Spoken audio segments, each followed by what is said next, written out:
Əgər nəcisdə qan varsa, birinci olaraq bədxəstəli şiş inkar olunmalıdır. Bəzən xəstələr müraciət edən zaman onlar böyük bayıra gedəndə nəcisdə qanın olması şikayətlə müraciət edirlər və bunun uzun müddətdir davam etdiyini bildirirlər.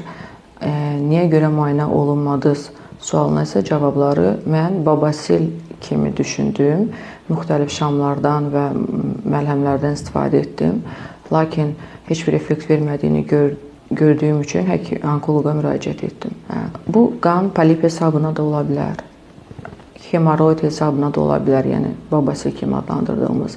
Hər hansı bir düz bağırsaqda yerləşən çat hesabına da ola bilər, qeyri-spesifik xorallı kolit və yaxud yoğun bağırsağın digər iltihabı prosesləri hesabına da ola bilər. Lakin kökündə onkoloji xəstəlik dayanırmı, yoxsa bu saydığımız digər əlamətlərdirmi, onu bilmək üçün öncə bir kolonoskopik müayinə olunmaq mütləqdir.